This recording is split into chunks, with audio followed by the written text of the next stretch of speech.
Hello friends, ये exam है आपका PRT DOE D triple SP ने जो लास्ट ईयर 11 नवंबर 2019 को फर्स्ट शिफ्ट में कंडक्ट कराया था। इससे लास्ट वीडियो में हमने 1 to 10 क्वेश्चन रीजनिंग सेट के डिस्कस किए थे। उसी सीरीज़ को आज आगे बढ़ाते हुए हम क्वेश्चन 11 से स्टार्ट करेंगे।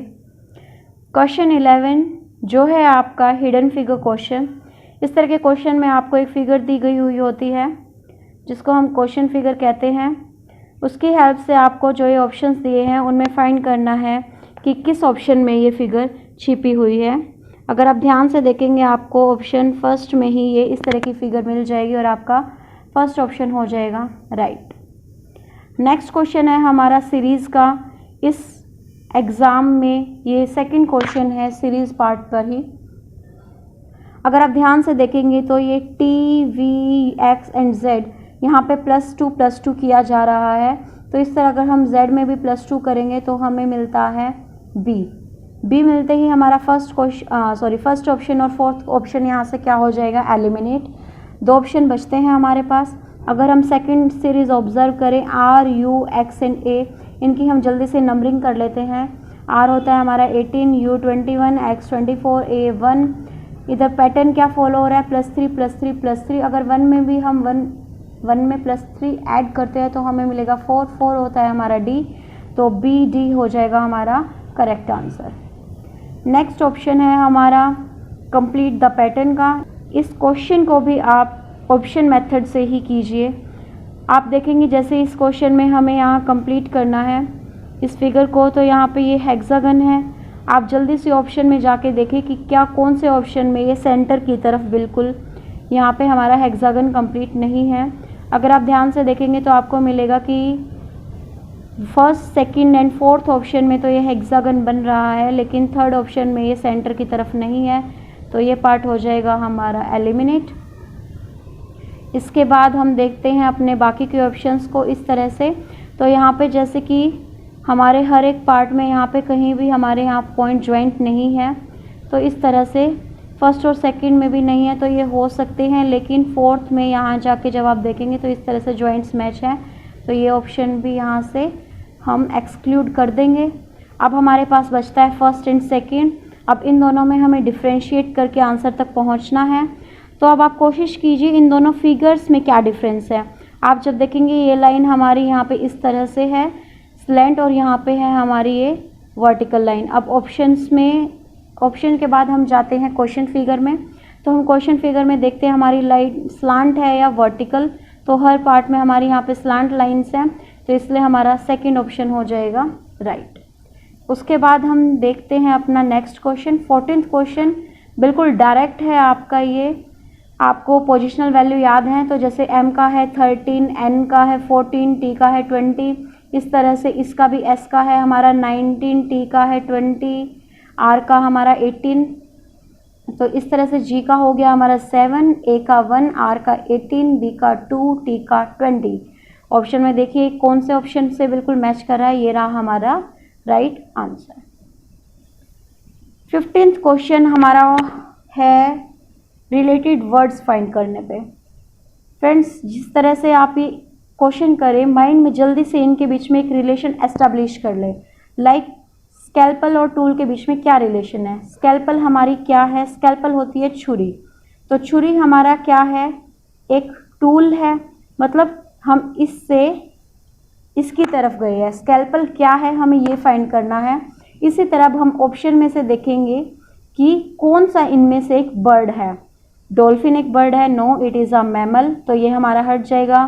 पैरट इज़ अ बर्ड, एक बार फिर भी ऑप्शन देख लेते हैं। Sky is not a bird, feather is not a bird, तो इसमें हमारा राइट आंसर हो गया पैरट। 5 नंबर स्कोर करते हुए बढ़ते हैं अपने नेक्स्ट क्वेश्चन की ओर। ये क्वेश्चन है हमारा रिलेशनशिप फाइंडिंग के ऊपर। इस तरह के क्वेश्चंस को मैं वेन डायग्राम से ही सॉल्व करना प्रेफर करती हूँ। आपकी विषय, आपको जो मेथड इजी कर लगे आप वो यूज़ कीजिए।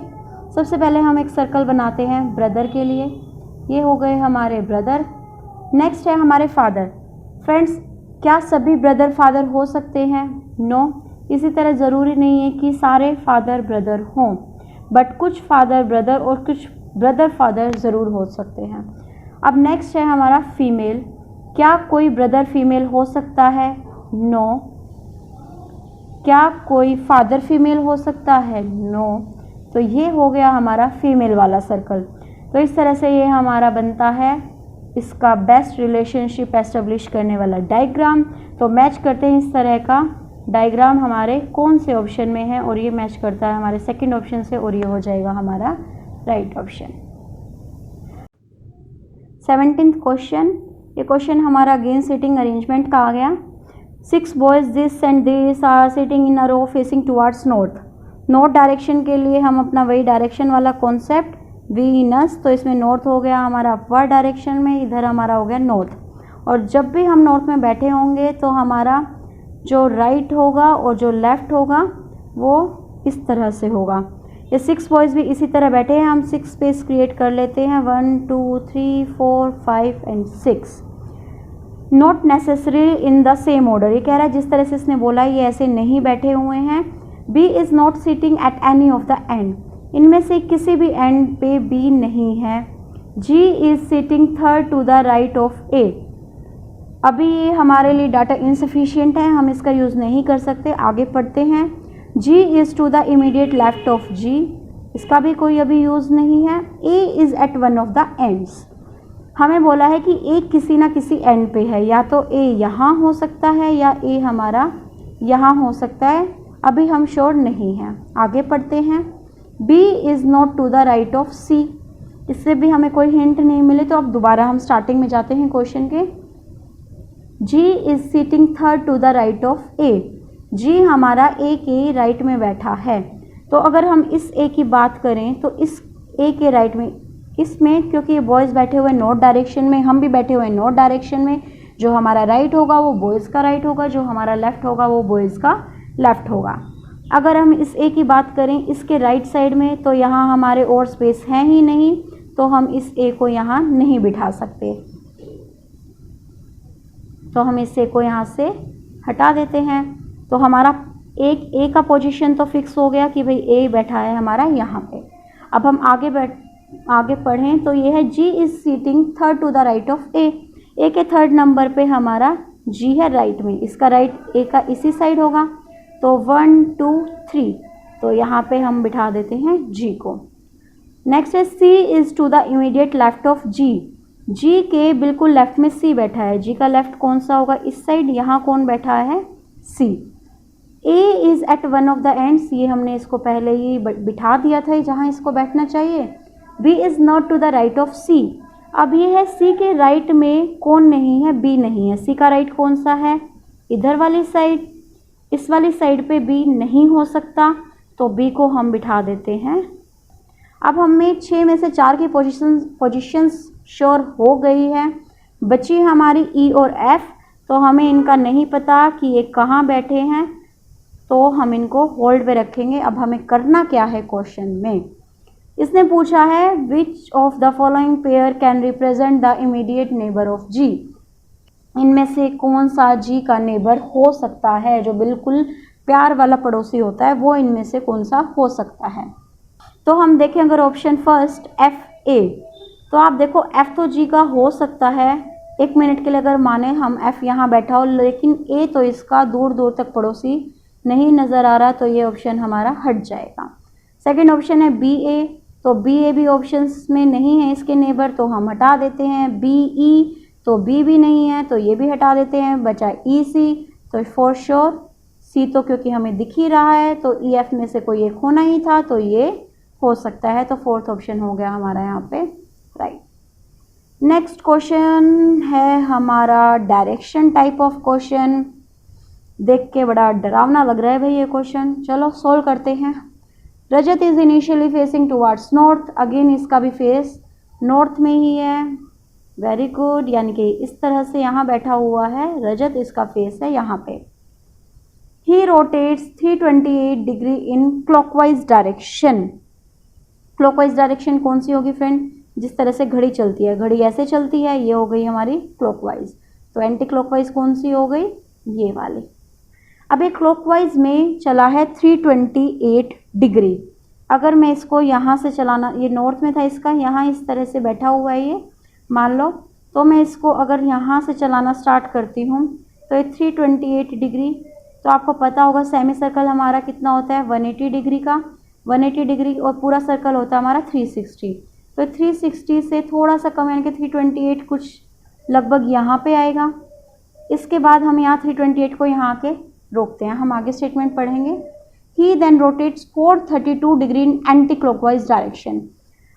एंटी क्लॉकवाइज कौन सी होगी? जिस डायरेक्शन में हम चल के आए उससे उल्टी डायरेक्शन में हम चलेंगे, क्योंकि हम अभी क्लॉकवाइज चल के आए थे।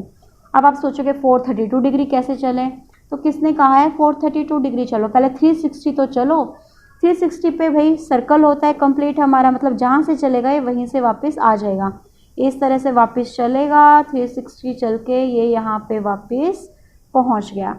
अब 432 में से अगर मैं 360 माइनस कर देती हूँ तो मेरे पास बचेगा 72। अब मुझे यहाँ से 72 चलना है।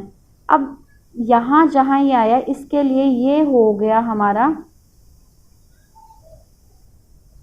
पॉइंट एक तरह से। अब ये इसका स्टार्टिंग पॉइंट है, हम यहीं पे सारी डायरेक्शन बना देते हैं। स्ट्रेट लाइन फ्रेंड्स हमारी होती है 180 डिग्री की, तो ये मैंने 180 डिग्री की लाइन बना दी। बिल्कुल इसके वर्टिकल बनेगा 90 डिग्री का एंगल, और 90 और 60 के बीच में कहीं 72 लाई करेगा। तो मैं इसको यहाँ तक कहीं ले आती हूँ 72 से थोड़ा सा पास, तो ये लगभग यहाँ पे आएगा। तो अब क्वेश्चन में है in which direction is he facing now.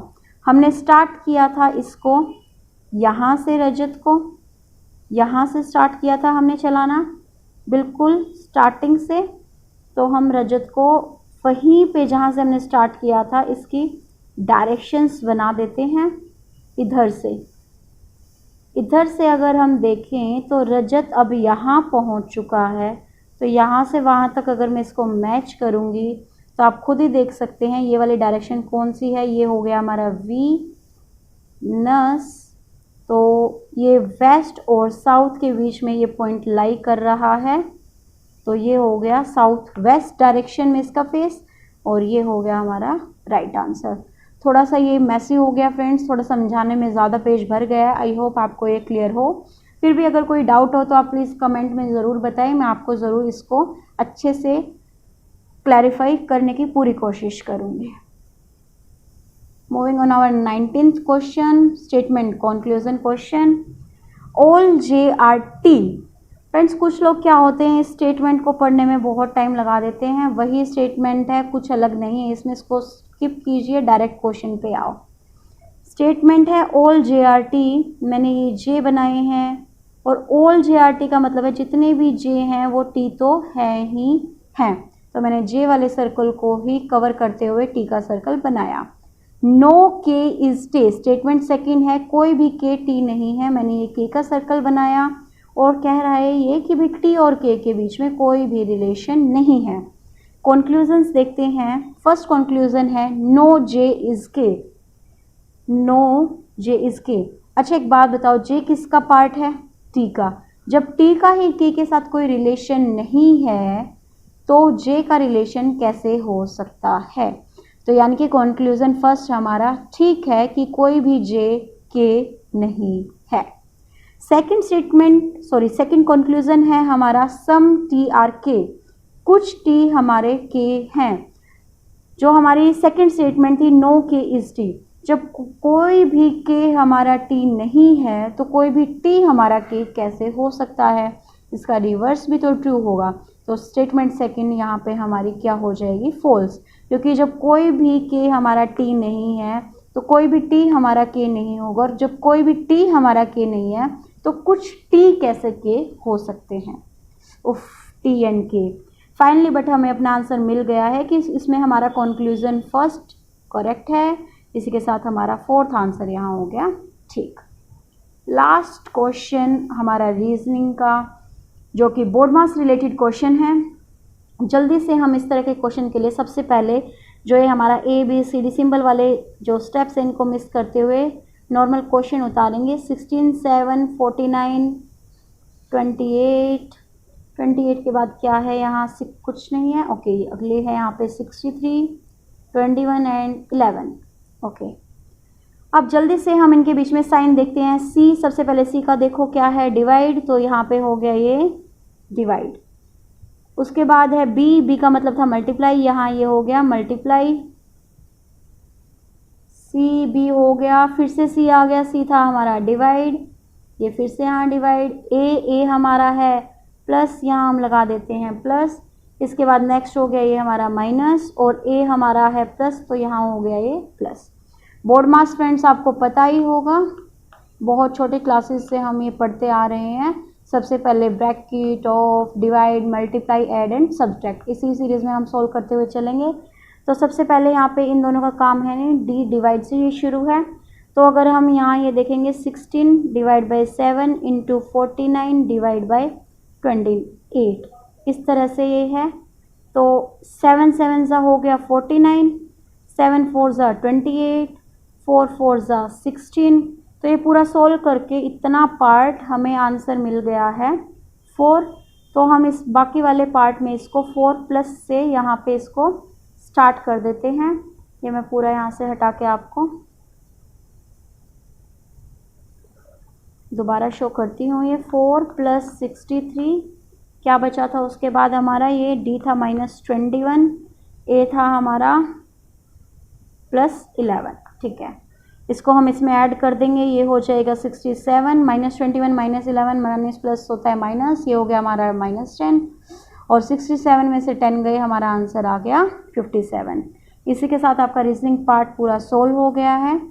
Friends, अगर आपको मेरी वीडियोस पसंद आ रही है तो प्लीज़ लाइक, सब्सक्राइब और शेयर करें। और आप फ्यूचर में भी इस तरह की वीडियोस चाहते हैं, या आप किसी पर्टिकुलर एग्ज़ाम को सोल्व करना चाहते हैं, तो प्लीज़ कमेंट में लिख के मुझे ज़रूर बताएं, ताकि मैं आपको जिस चीज़ की नीड है उस तरह के पेपर आपके स्टाइल में ही सोल्व करने की कोशिश करूं।